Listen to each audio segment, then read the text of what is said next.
ಒಂದು ವಾರದಿಂದ 3 ರಾಜ್ಯಗಳಲ್ಲಿ ಸಂಚಲನ ಸೃಷ್ಟಿಸಿದ್ದಂತಹ 400 ಕೋಟಿ ದರೋಡೆ ಪ್ರಕರಣಕ್ಕೆ ದಿನಕ್ಕೊಂದು ಟ್ವಿಸ್ಟ್ ಸಿಗ್ತಾ ಇದೆ. ನಾಸಿಕ್ ಪೊಲೀಸರು ಸರಿಯಾಗಿ ತನಿಖೆ ಮಾಡ್ತಾ ಇಲ್ಲ ಅಂತ ಈಗ ಆ ದೂರುದಾರ ಬೆಳಗಾವಿ ಪೊಲೀಸರ ಮೊರೆ ಹೋಗೋದಕ್ಕೆ ನಿರ್ಧರಿಸಿದ್ದಾನೆ.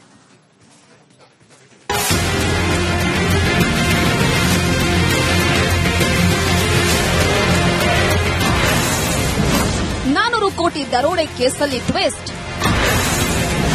ದೂರುದಾರ ಸಂದೀಪ್ ಸ್ಫೋಟಕ ಆರೋಪ. ಚೋರ್ನಾ ಘಾಟ್ನಲ್ಲಿ 400 ಕೋಟಿ ರೂಪಾಯಿ ದರೋಡೆ ಪ್ರಕರಣ ಸಂಬಂಧ ಮಹಾರಾಷ್ಟದ ಎಸ್ಐಟಿ ಪೊಲೀಸರು ತನಿಖೆಯನ್ನ ತೀವ್ರಗೊಳಿಸಿದ್ದಾರೆ. ಇವರಿಗೆ ಪ್ರಕರಣದಲ್ಲಿ 7 ಜನರನ್ನ ಬಂಧಿಸಲಾಗಿದ್ದು, ಈ ಪೈಕಿ 5 ನ್ಯಾಯಾಂಗ ಬಂಧನದಲ್ಲಿದ್ದಾರೆ. ಸಂದೀಪ್ ಪಾಟೀಲ್ ಅಪಹರಣ ಮಾಡಿದ ವಿರಾಟ್ ಹಾಗೂ ಮಚ್ಚೇಂದ್ರನನ್ನ ಮಾತ್ರವೇ ಎಸ್ಐಟಿ ಕಸ್ಟಡಿಗೆ ಪಡೆಯಲಾಗಿದೆ. ಆದರೆ 400 ಕೋಟಿ ದರೋಡೆ ಪ್ರಕರಣವನ್ನ ಮಹಾರಾಷ್ಟ್ರ ಪೊಲೀಸರು ಸರಿಯಾಗಿ ತನಿಖೆ ಮಾಡ್ತಿಲ್ಲ ಎನ್ನುವ ಆರೋಪ ಕೇಳಿಬಂದಿದೆ. ಹಾಗಾಗಿ ಬೆಳಗಾವಿಯಲ್ಲಿ ದೂರು ದಾಖಲಿಸುವುದಕ್ಕೆ ಅಪಹರಣಕ್ಕೊಳಗಾಗಿದ್ದ ಸಂದೀಪ್ ಪಾಟೀಲ್ ಸಿದ್ದತೆ ಮಾಡಿಕೊಂಡಿದ್ದಾರೆ.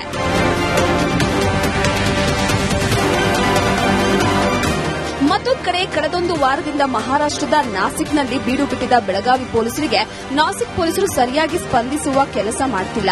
ಆದಾಗ್ಯೂ ಬೆಳಗಾವಿ ಪೊಲೀಸರು ಆರೋಪಿಗಳ ವಿಚಾರಣೆಗೆ ನಿರಂತರ ಪ್ರಯತ್ನ ಮುಂದುವರೆಸಿದ್ದಾರೆ.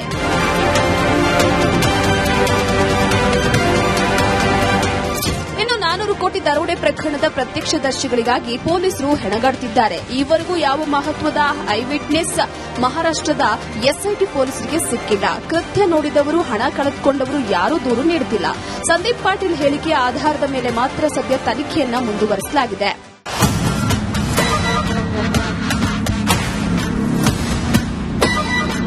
ದೂರುದಾರ ಸಂದೀಪ್ ಪಾಟೀಲ್ ಮಹಾರಾಷ್ಟ್ರ ಪೊಲೀಸರ ಮೇಲೆ ಅನುಮಾನ ವ್ಯಕ್ತಪಡಿಸಿದ್ದು, ಸರಿಯಾಗಿ तनिखे ಆಗ್ತಿಲ್ಲ ಅಂತ आरोपिसिದ್ದಾರೆ. जर का ते तपास करत असतील कर्नाटक पोलीस तर मी तिकडे गुन्हा दाखल करायला तयार आहे. तर याच्यामध्ये मी त्यांना एवढंच आवाहन करेल का हे जे 400 करोड लुटले होते हे गोव्यामार्गे चोरला घाटातून कर्नाटकमधून चोरला घाटातून बालाजी ट्रस्टला जात असताना हे तिथे लुटले गेले आणि मला जयेश कदम सांगितल्याप्रमाणे हे कर्नाटक हद्दीतच लुटले गेले. तर कर्नाटक पोलिसांनी पण या प्रकरणाचा तपास योग्य दिशेने करावा व हा सर्व प्रकार उघडकीस आणावा. ಸದ್ಯ ಬೆಳಗಾವಿ ಪೊಲೀಸರು ಸಂದೀಪ್ ಪಾಟೀಲ್ ದೂರು ದಾಖಲಿಸಿಕೊಳ್ಳುತ್ತಾರಾ? ಸಂದೀಪ್ ಪಾಟೀಲ್ ಬೆಳಗಾವಿ ಪೊಲೀಸರಿಗೆ ಏನೆಲ್ಲ ಸಾಕ್ಷ್ಯಗಳನ್ನ ಸಲ್ಲಿಸುತ್ತಾನೆ ಎಂಬ ಕುತೂಹಲ ಮೂಡಿದೆ. ಮೈಲಾರಿ ಪಟಾತ, ರಿಪಬ್ಲಿಕ್ ಕನ್ನಡ, ಬೆಳಗಾವಿ. ಕಳೆದ ಒಂದು ವಾರದಿಂದ 3 ರಾಜ್ಯಗಳಲ್ಲಿ ಸಂಚಲನ ಸೃಷ್ಟಿಸಿದ್ದಂತಹ 400 ಕೋಟಿ ದರೋಡೆ ಪ್ರಕರಣಕ್ಕೆ ದಿನಕ್ಕೊಂದು ಟ್ವಿಸ್ಟ್ ಸಿಗ್ತಾ ಇದೆ. ನಾಸಿಕ್ ಪೊಲೀಸರು ಸರಿಯಾಗಿ ತನಿಖೆ ಮಾಡ್ತಾ ಇಲ್ಲ ಅಂತ ಈಗ ಆ ದೂರುದಾರ ಬೆಳಗಾವಿ ಪೊಲೀಸರ ಮೊರೆ ಹೋಗೋದಕ್ಕೆ ನಿರ್ಧರಿಸಿದ್ದಾನೆ.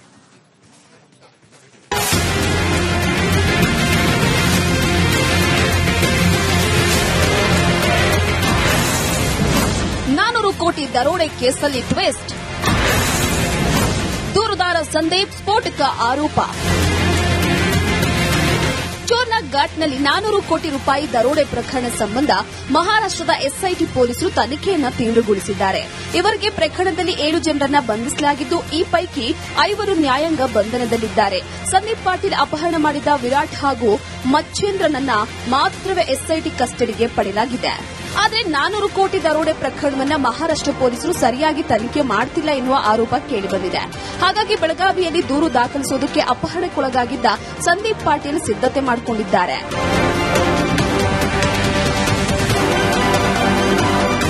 ಮತ್ತೊಂದು ಕಡೆ ಕಳೆದೊಂದು ವಾರದಿಂದ ಮಹಾರಾಷ್ಟದ ನಾಸಿಕ್ನಲ್ಲಿ ಬೀಡು ಬಿಟ್ಟಿದ್ದ ಬೆಳಗಾವಿ ಪೊಲೀಸರಿಗೆ ನಾಸಿಕ್ ಪೊಲೀಸರು ಸರಿಯಾಗಿ ಸ್ಪಂದಿಸುವ ಕೆಲಸ ಮಾಡುತ್ತಿಲ್ಲ.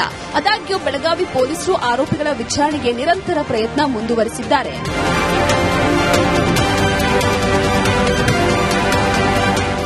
ಇನ್ನು 400 ಕೋಟಿ ದರೋಡೆ ಪ್ರಕರಣದ ಪ್ರತ್ಯಕ್ಷದರ್ಶಿಗಳಿಗಾಗಿ ಪೊಲೀಸರು ಹೆಣಗಾಡುತ್ತಿದ್ದಾರೆ. ಈವರೆಗೂ ಯಾವ ಮಹತ್ವದ ಐ ವಿಟ್ನೆಸ್ ಮಹಾರಾಷ್ಟದ ಎಸ್ಐಟಿ ಪೊಲೀಸರಿಗೆ ಸಿಕ್ಕಿಲ್ಲ. ಕೃತ್ಯ ನೋಡಿದವರು, ಹಣ ಕಳೆದುಕೊಂಡವರು ಯಾರೂ ದೂರು ನೀಡುತ್ತಿಲ್ಲ.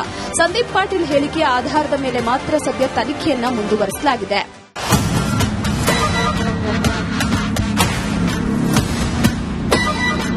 ದೂರುದಾರ ಸಂದೀಪ್ ಪಾಟೀಲ್ ಮಹಾರಾಷ್ಟ್ರ ಪೊಲೀಸರ ಮೇಲೆ ಅನುಮಾನ ವ್ಯಕ್ತಪಡಿಸಿದ್ದು, ಸರಿಯಾಗಿ ತನಿಖೆ ಆಗ್ತಿಲ್ಲ ಅಂತ ಆರೋಪಿಸಿದ್ದಾರೆ.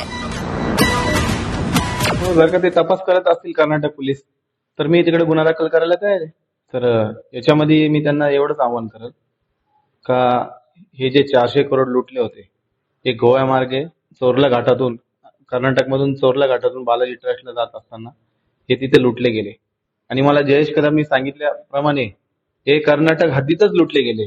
तर कर्नाटक पोलिसांनी पण या प्रकरणाचा तपास योग्य दिशेने करावा व हा सर्व प्रकार उघडकीस आणावा. ಸದ್ಯ ಬೆಳಗಾವಿ ಪೊಲೀಸರು ಸಂದೀಪ್ ಪಾಟೀಲ್ ದೂರು ದಾಖಲಿಸಿಕೊಳ್ಳುತ್ತಾರಾ? ಸಂದೀಪ್ ಪಾಟೀಲ್ ಬೆಳಗಾವಿ ಪೊಲೀಸರಿಗೆ ಏನೆಲ್ಲ ಸಾಕ್ಷ್ಯವನ್ನ ಸಲ್ಲಿಸುತ್ತಾನೆ ಎಂಬ ಕುತೂಹಲ ಮೂಡಿದೆ. ಮೈಲಾರಿ ಪಟಾತ, ರಿಪಬ್ಲಿಕ್ ಕನ್ನಡ, ಬೆಳಗಾವಿ. ಕಳೆದ ಒಂದು ವಾರದಿಂದ 3 ರಾಜ್ಯಗಳಲ್ಲಿ ಸಂಚಲನ ಸೃಷ್ಟಿಸಿದ್ದಂತಹ 400 ಕೋಟಿ ದರೋಡೆ ಪ್ರಕರಣಕ್ಕೆ ದಿನಕ್ಕೊಂದು ಟ್ವಿಸ್ಟ್ ಸಿಗ್ತಾ ಇದೆ. ನಾಸಿಕ್ ಪೊಲೀಸರು ಸರಿಯಾಗಿ ತನಿಖೆ ಮಾಡ್ತಾ ಇಲ್ಲ ಅಂತ ಈಗ ಆ ದೂರುದಾರ ಬೆಳಗಾವಿ ಪೊಲೀಸರ ಮೊರೆ ಹೋಗೋದಕ್ಕೆ ನಿರ್ಧರಿಸಿದ್ದಾನೆ.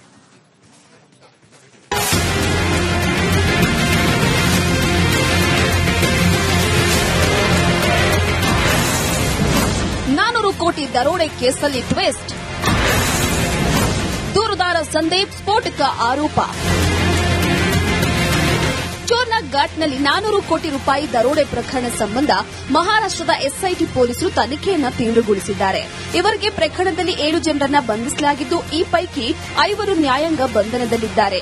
ಸಂದೀಪ್ ಪಾಟೀಲ್ ಅಪಹರಣ ಮಾಡಿದ ವಿರಾಟ್ ಹಾಗೂ ಮಚ್ಚೇಂದ್ರನನ್ನ ಮಾತ್ರವೇ ಎಸ್ಐಟಿ ಕಸ್ಟಡಿಗೆ ಪಡೆಯಲಾಗಿದೆ.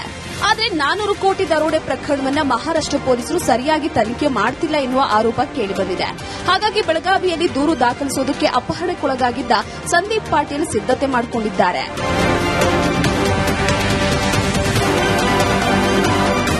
ಮತ್ತೊಂದು ಕಡೆ ಕಳೆದೊಂದು ವಾರದಿಂದ ಮಹಾರಾಷ್ಟದ ನಾಸಿಕ್ನಲ್ಲಿ ಬೀಡು ಬಿಟ್ಟಿದ್ದ ಬೆಳಗಾವಿ ಪೊಲೀಸರಿಗೆ ನಾಸಿಕ್ ಪೊಲೀಸರು ಸರಿಯಾಗಿ ಸ್ಪಂದಿಸುವ ಕೆಲಸ ಮಾಡುತ್ತಿಲ್ಲ.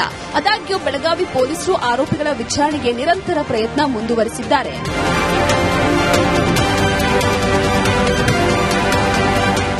ಇನ್ನು 400 ಕೋಟಿ ದರೋಡೆ ಪ್ರಕರಣದ ಪ್ರತ್ಯಕ್ಷದರ್ಶಿಗಳಿಗಾಗಿ ಪೊಲೀಸರು ಹೆಣಗಾಡುತ್ತಿದ್ದಾರೆ. ಈವರೆಗೂ ಯಾವ ಮಹತ್ವದ ಐ ವಿಟ್ನೆಸ್ ಮಹಾರಾಷ್ಟದ ಎಸ್ಐಟಿ ಪೊಲೀಸರಿಗೆ ಸಿಕ್ಕಿಲ್ಲ. ಕೃತ್ಯ ನೋಡಿದವರು, ಹಣ ಕಳೆದುಕೊಂಡವರು ಯಾರೂ ದೂರು ನೀಡುತ್ತಿಲ್ಲ.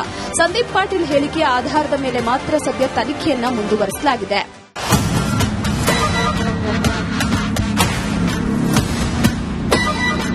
ದೂರುದಾರ ಸಂದೀಪ್ ಪಾಟೀಲ್ ಮಹಾರಾಷ್ಟ್ರ ಪೊಲೀಸರ ಮೇಲೆ ಅನುಮಾನ ವ್ಯಕ್ತಪಡಿಸಿದ್ದು, ಸರಿಯಾಗಿ ತನಿಖೆ ಆಗ್ತಿಲ್ಲ ಅಂತ ಆರೋಪಿಸಿದ್ದಾರೆ. जर का ते तपास करत असतील कर्नाटक पोलीस तर मी तिकडे गुन्हा दाखल करायला तयार आहे. तर याच्यामध्ये मी त्यांना एवढंच आवाहन करेल का हे जे 400 करोड लुटले होते हे गोव्यामार्गे चोरला घाटातून कर्नाटकमधून चोरला घाटातून बालाजी ट्रस्टला जात असताना हे तिथे लुटले गेले आणि मला जयेश कदमनी सांगितल्याप्रमाणे हे कर्नाटक हद्दीतच लुटले गेले. तर कर्नाटक पोलिसांनी पण या प्रकरणाचा तपास योग्य दिशेने करावा व हा सर्व प्रकार उघडकीस आणावा. ಸದ್ಯ ಬೆಳಗಾವಿ ಪೊಲೀಸರು ಸಂದೀಪ್ ಪಾಟೀಲ್ ದೂರು ದಾಖಲಿಸಿಕೊಳ್ಳುತ್ತಾರಾ? ಸಂದೀಪ್ ಪಾಟೀಲ್ ಬೆಳಗಾವಿ ಪೊಲೀಸರಿಗೆ ಏನೆಲ್ಲ ಸಾಕ್ಷ್ಯವನ್ನ ಸಲ್ಲಿಸುತ್ತಾನೆ ಎಂಬ ಕುತೂಹಲ ಮೂಡಿದೆ. ಮೈಲಾರಿ ಪಟಾತ, ರಿಪಬ್ಲಿಕ್ ಕನ್ನಡ, ಬೆಳಗಾವಿ.